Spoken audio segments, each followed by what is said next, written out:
शुभ सकाळ पिलामाने तुमे माने केमिति अछ? हाँ समस्ते भलरे थिबो। आमे पूर्ण वर्ग संख्या मानकर विभिन्न संरचना उपरे विशेष आलोचना करिथिले। आस प्रश्न उत्तर माध्यम रे देखि नेबा तुमे माने केते मन रखिछ।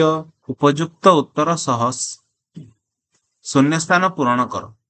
8000 वर्गर शेष रे डैश टी शून्य रहिबो। 8000 रे अछि केतेटी शून्य 3 टी तार वर्ग रे केते शून्य रहिबो 6 टी शून्य रहिबो। प्रथम n संख्यक क्रमिक अयुग्म संख्यार जोगफल केते हबो? मैं जानिछु प्रथम n संख्यक क्रमिक अयुग्म संख्यार जोगफल हबो n रो वर्ग। 12 रो वर्ग और 13 रो वर्ग मध्य रे डैश टी संख्या अछि। चिंता करके लेख खाता रे। चतुर्थ प्रश्न 1 जोग 3 जोग 5 जोग 7 डॉट डॉट डॉट जोग 39 तो यही कहा सहित समान हबो? चिंता करके लेख।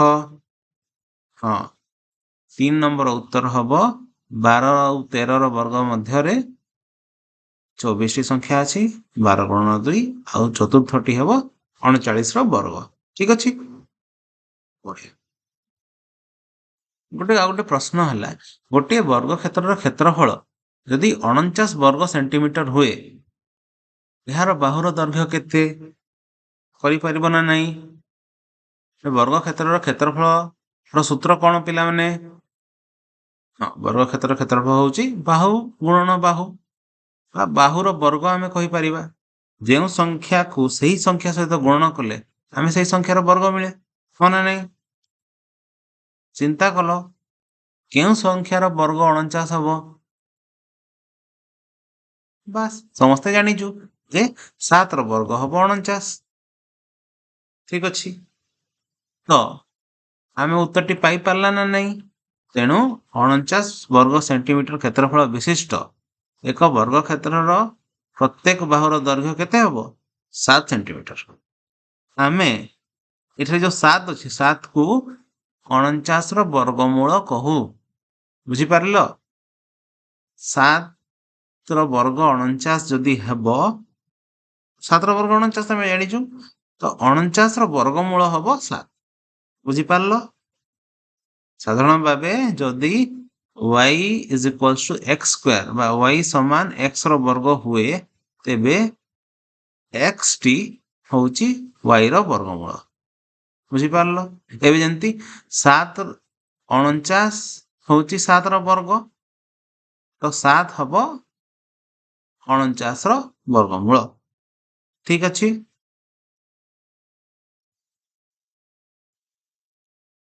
सेंती 64 रो वर्गमूल केते हमें जानिछु 8 अष्टा 64 बा 8 गुणन 8 64 तेणु 8 होउची 64 रो वर्गमूल। आ गोटे प्रश्न पिला माने चिंता करो -8 इंटू -8 जदि हला तो तार उत्तर केते हबो? सेटा मध्य 64 हबो तो ताहाले 64 रो वर्गमूल 8 ना -8? गोटे ऋणात्मक आछि गोटे धनात्मक आछि तो दुईटा मध्यरु ठीक कोउटा? दुईटा जाको ठीक 8 रो वर्ग मध्य 64 -8 रो वर्ग मध्य 64 तेणु 64 रो वर्गमूल होउछि धनात्मक 8 एवं ऋणात्मक 8 +8 और -8 दुईटा होउछि 64 रो वर्गमूल। एक पूर्ण वर्ग संख्यार दुईटी वर्गमूल अछि गोटे होउछि धनात्मक एवं अन्यटी ऋणात्मक।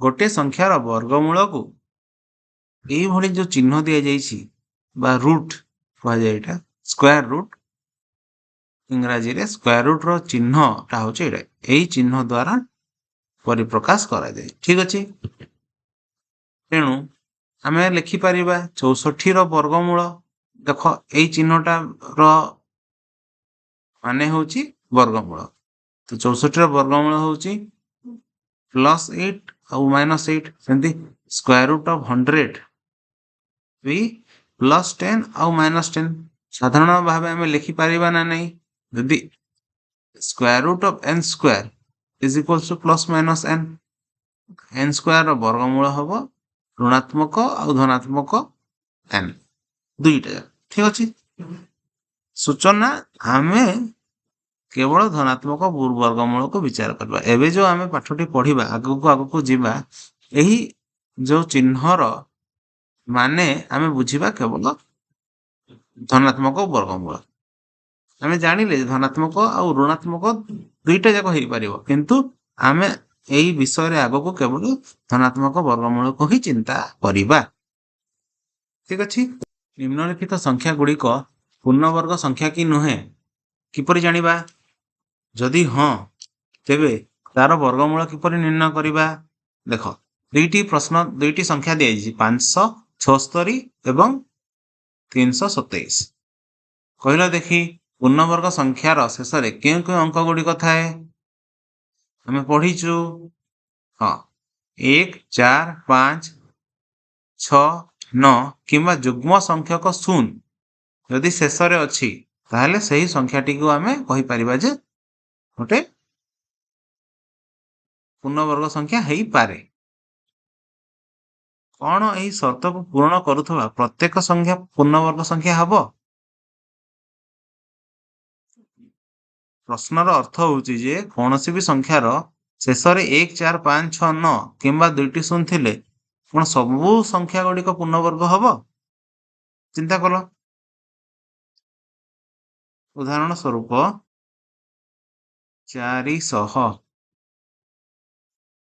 400 गोटे पूर्णवर्ग संख्या ना नहीं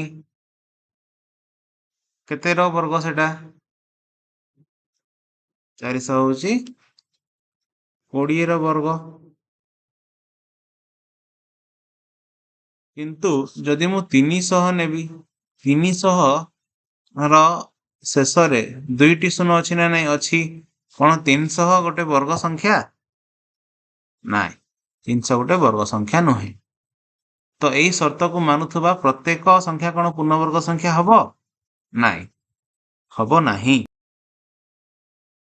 आम निश्चित भाव कहीपर ना जमी उदाहरण देखीदेला 400 गोटे पूर्णवर्ग संख्या हूँ किंतु 300 होनी किंतु 300 400 रे शेष में 2टी 0 अच्छी आम निश्चित भाव कहीपर नहीं उपरोक्त दुईटी संख्या मध्यरु केउटी एक पूर्णवर्ग संख्या नुहे कहीपर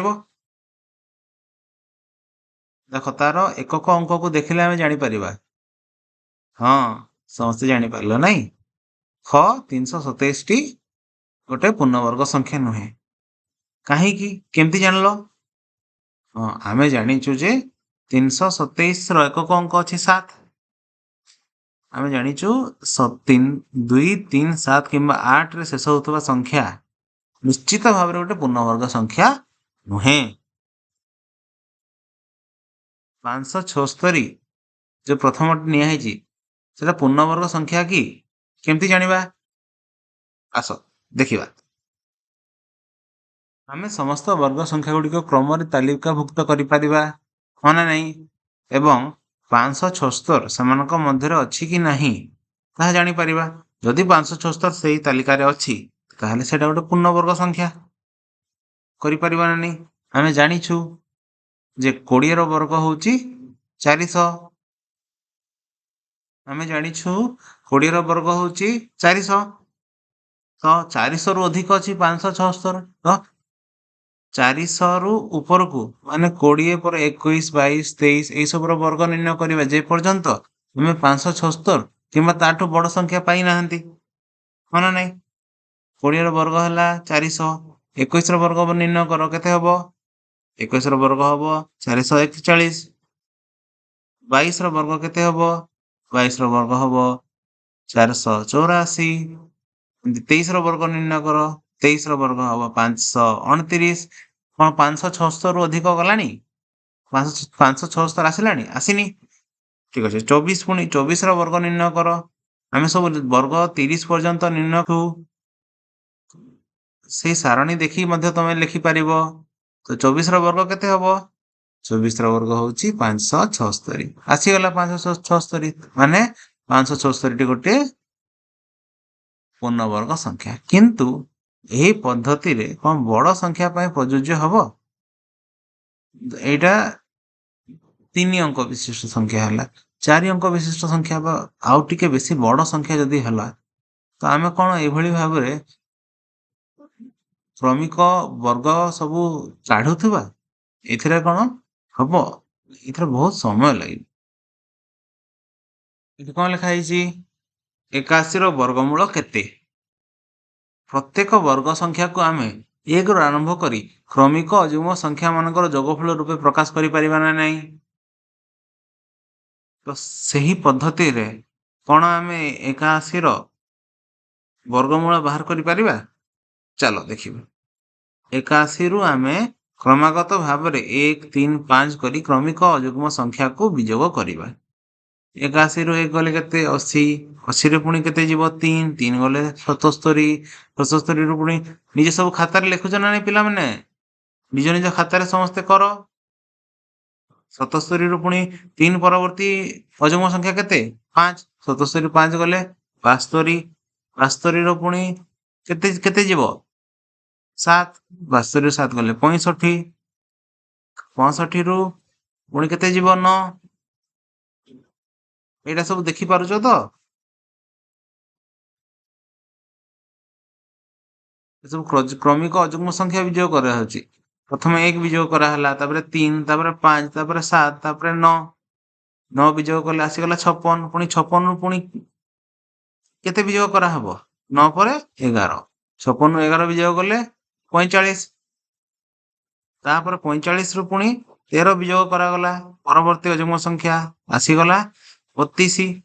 32 ରୁ ପୁଣି 13 ର ପରବର୍ତ୍ତୀ ଅଯୁଗ୍ମ ସଂଖ୍ୟା କେତେ? 15। 15 ବିଯୋଗ କଲେ ହେଲା 17।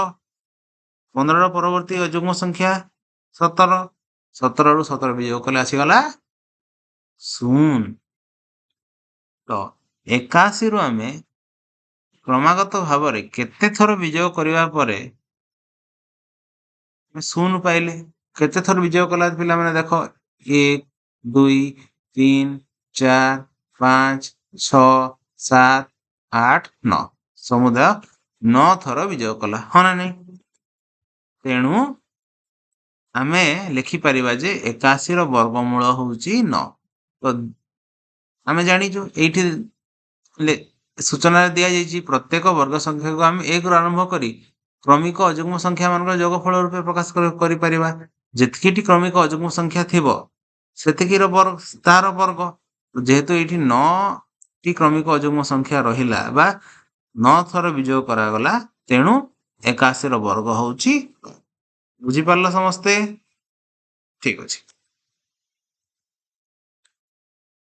ଆମେ ଏହି ପ୍ରଣାଳୀରେ କଣ 729 ର ବର୍ଗମୂଳ ନିର୍ଣ୍ଣୟ କରିପାରିବା? କରିହବ ନା ନାଇଁ ପିଲାମାନେ? ଦେଖ ଆମେ 81 ପାଇଁ 9 ଥର ବର୍ଗ 9 ଥର ବିଯୋଗ କରିବା ପାଇଁ ପଡିଲା। ତ 729 ପାଇଁ ଆଉ କେତେ ଥର ବିଯୋଗ କରିବାକୁ ପଡିବ? କରିହବ, କିନ୍ତୁ ଏହା ସମୟ ସାପେକ୍ଷ ହବ, ବହୁତ ସମୟ ଲାଗିଯିବ। ତ ଅନ୍ୟ କୌଣସି ପ୍ରଣାଳୀ ଅଛି ଯାହା ମାଧ୍ୟମରେ ଏଇଭଳି ବଡ଼ ସଂଖ୍ୟା ମାନଙ୍କର ବର୍ଗମୂଳ ଆମେ ନିର୍ଣ୍ଣୟ କରିପାରିବା? ଦେଖିବା। ଗୋଟିଏ ସଂଖ୍ୟାକୁ ତାହାର ମୌଳିକ ଗୁଣନୀୟକ ମାନଙ୍କର ଗୁଣଫଳ ଭାବରେ ପ୍ରକାଶ କଲେ ଏହା ପୂର୍ଣ୍ଣବର୍ଗ କି ନୁହେଁ ଜାଣିବା ସହଜ ହବ କି? ଏଇଟା ଗୋଟେ ସୂଚନା ତୁମକୁ ଦିଆହଉଛି, ତମେ ଚିନ୍ତା କର। ଯଦି ଆମେ ଗୋଟେ ସଂଖ୍ୟାକୁ ତାର ମୌଳିକ ଗୁଣନୀୟକ ମାନଙ୍କର ଗୁଣଫଳ ଭାବରେ ପ୍ରକାଶ କଲେ ସେଇଠୁ କଣ ତାର ବର୍ଗମୂଳ ବାହାର କରିପାରିବା? ହଁ। ଯଦି ଆମେ ସଂଖ୍ୟାଟିର ମୌଳିକ ଗୁଣନୀୟକକୁ ସମାନ 2 ଭାଗରେ ବିଭକ୍ତ କରିଦେଲେ ତେବେ ପ୍ରତ୍ୟେକ ଭାଗର ମୌଳିକ ଗୁଣନୀୟକ ମାନଙ୍କର ଗୁଣଫଳ ଯାହା ହବ ସେଇଟା ହିଁ ହବ ବର୍ଗମୂଳ। ଦେଖିବା, ଆସ ଗୋଟେ ଉଦାହରଣ ଗୋଟେ କରିବା। 324 ଏକ ପୂର୍ଣ୍ଣବର୍ଗ ସଂଖ୍ୟା କି? 324 ର ମୌଳିକ ଗୁଣନୀୟକ ଯଦି ବାହାର କରିବା, 2 ରେ ବିଭକ୍ତ କଲେ କେତେ ହବ? 2 1 2 ରହିଗଲା 12, 6 2 12, 2 4।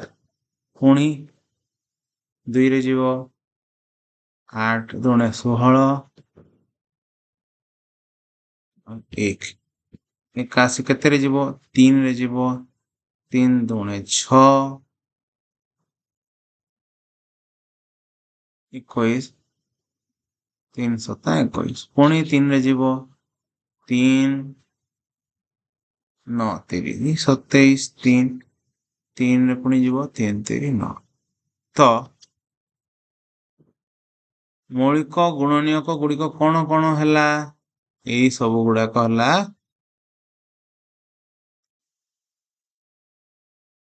324 मौलिक गुणनीयक। तो आम 324 को कौन लिखिपर तो आम 324 को 324 को कौन लिखिपर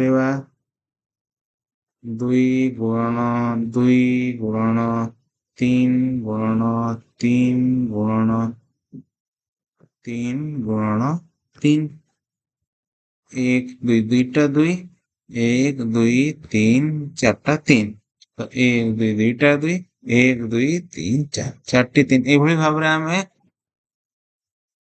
मौलिक गुणनीयक बाहर करि परिबा ना नहीं। हाँ बाहर ठीक अच्छे। तो याकू आम पुणी से मौलिक गुणनीयक को आम सजेकी लिखिले समान 2 भाग करवा जमती समान 2 भाग रे समान संख्यक मौलिक गुणनीयक रहिबो तो 2 गुणन 3 गुणन 3 गोटे गोटे ता संगे आ गोटे 2 गुणन 3 गुणन 3 तो तार वर्ग हो आम जाचु गोटे संख्या को सही संख्या द्वारा गुणन कले तार वर्ग हम तेणु 2 गुणन 3 गुणन 3 वर्ग बा 18 वर्ग तो 324 होगला 18 वर्ग ठीक अच्छे। आम मौलिक गुणनीयक गुड़ी को जोड़ी रे लिखिपर जदि जोड़ी रे लिखा 2 गुणन 2 गुणन 3 गुणन 3 गुणन 3 गुणन 3 जोड़ी रे लिखिला प्रत्येक जोड़ी रू गोटे गोटे संख्या को आम नहीं आसवा ठीक अच्छे। तो सेमती भी 2 गुण 3 गुण 3 समान 18 वर्ग आम पाईगला ठीक अच्छे समस्त कर तेणु 324 वर्गमूल है 18 बुझीपार समस्ते ठीक अच्छे। 156 टा गोटे पूर्ण वर्ग हम कि पूर्ण वर्ग आम कौन करवा तार मौलिक गुणनीयक निर्णय करवा 156 हरण 2 7 दुणे 14 16 8 दुणे 16 पुणी 2 2 गले 2 3 6 18 2 नुआ 18 ଏବେ କେତେରେ ଯିବ 3 ରେ ଯିବ 3 के 3 3 3 की 9 13 13 ଆଉ କୋଉଥିରେ ଯିବ କି ନା କାହିଁକି 13 ହଉଛି ଗୋଟେ ମୌଳିକ ସଂଖ୍ୟା तो शेषर मौलिक गुणनीयक गुड़िक 156 को मौलिक गुणनीयक मान गुणफल रूप प्रकाश करवा आम कला खातार लिखीच समस्ते केते हम 156 समान 2 गुणन 2 गुणन 3 गुणन 13 आम ये गुणनीयक गुड़ी को जोड़ी रे प्रकाश करिपरिबा कि केवल 2 को करहब तापर 3 आउ 13 को करहब नहीं तेणु हम नहीं ना 156 गोटे पूर्णवर्ग संख्या नुहे तो आमे माने करि परिबा नहीं एबे कोनोसी भी संख्या तुमको दिया गले से संख्याटी पूर्णवर्ग संख्या कि नुहे तार मौलिक गुणनीयक मानकु बाहर करी तमे करि परिबो तो यही विषयटी तमे केते बुझीच चलो प्रश्न माध्यम रे आमे आलोचना करिबा ठीक अछि देखिबा किए केते ठीक उत्तर दउची समस्ते प्रस्तुत अछ तो हां ठीक अछि चलो निम्न रे दिया प्रश्न गुड़ी को उपयुक्त उत्तर सह शून्य स्थान पूर्ण कर गोटे वर्ग क्षेत्रफल यदि 25 वर्ग सेंटीमीटर हुए तो बाहुर दैर्घ्य केते 25 वर्गमूल निर्णय कर 25 वर्गमूल केते हबो 25 कहार वर्ग 5 वर्ग बढ़िया ठीक उत्तर गोटे संख्यार वर्गमूल को डैश चिन्ह द्वारा परिप्रकाश करा जाए आमे माने देखिले लेख जेकोसी संख्यार आमे क्रमिक अजुग्म संख्या विजोग कले शेष में वियोगफल 0 आसिले संख्याटी एक डैश संख्या जदि p समान a रो वर्ग हुए ताहले p रो वर्गमूल केते हबो समस्ते खातार लिखि सार तापर मु समस्त को उत्तर कहबी उत्तर गुडी को देख 5 एटा हूँ द्वितीय वर्गमूल चिन्ह ताको पूर्ण वर्ग संख्या कह जाए और चतुर्थ उत्तर हम ये आशा करुच्ची तुम मैंने समस्ते ठीक उत्तर देइथिबो आज विषय को भल भाव बुझी मोर कथा को तुम मैंने मन दे शुणी समस्त को धन्यवाद। खुशी रे शिखिबा समस्तंकर अधिकार। नमस्कार।